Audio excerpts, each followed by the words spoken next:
Okay, so let's say you're having a leak problem around your skylight and you're trying to find a way to figure out what is causing a problem there.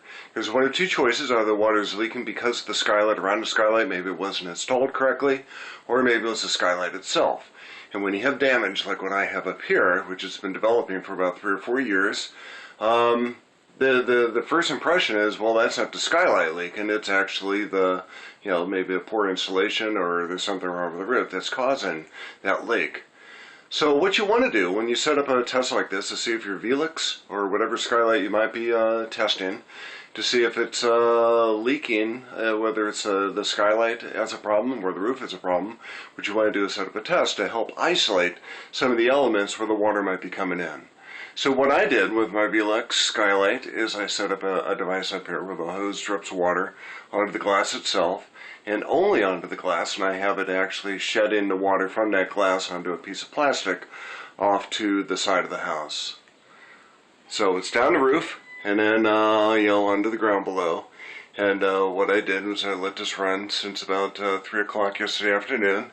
It's about 10 o'clock today. So that's 9, 8, 7, about 7 hours. And it usually takes about 8 to 12 hours before the water to make its way on the inside. So let's take a look at this a little bit closer. What I did is I took off the valance here, just to reveal some of the wood that's in the back, and to see where the water is actually coming in. And you can see that it is coming in on both sides. A little bit on that side, but a lot more on this side. And one thing that didn't occur to me at first is that there's quite a bit of water coming in from behind this mechanism. And this is a vented skylight. Yours may not be vented, but the test should do the same. It should reveal the same thing.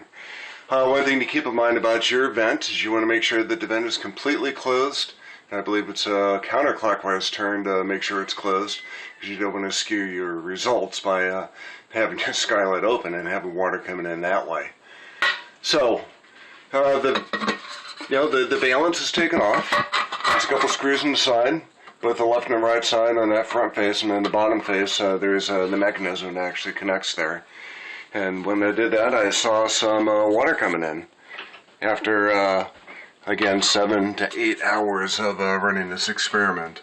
And one thing that became apparent too is that since there's so much water coming in on the bottom of the mechanism here, that appeared on the valance that the water is actually migrating towards that corner and probably getting in behind the wall in this corner. A little bit of water would drip off the top here, as you can see, causing damage here too. But most of the water was working its way into the corner, and from there it was working its way down behind the drywall and into this corner, and eventually just dripping into the room. Ugly. And what also is ugly here too is that this is a little bit damp up here. And in the wintertime, and this is damp too, when we get a lot more precipitation, that it's definitely damp over here. And it's damp up here too. It's definitely in the wintertime when we get a lot more precipitation, that dampness all winter long causes damage. You can see the damage of the wood that's up here, and the damage down here. Now for a long time, because I blamed the roof itself for that water, that I thought the inclusion of the mold and other things that might be associated with that damage was blamed on the roof itself and not on the skylight. So as you know, that mold, when it persists in a situation like this, could be hazardous to one's health, causes some respiratory and sometimes even neurological problems. And you definitely don't want a situation like this. You want to get this corrected where you have water coming in from behind the wall where you can't really see the mold that might be developing back there. You definitely want to be able to get that fixed. So that's enough on the inside. Let's go and go in the outside and check to see how the apparatus works in the outside. And just to be real brief about how it's set up, what I'm doing is I'm dripping water only on the skylight, venting it on the front of the skylight onto plastic so it could actually shut itself onto the side of the house and onto the ground out there. So let's go outside and take a look at that.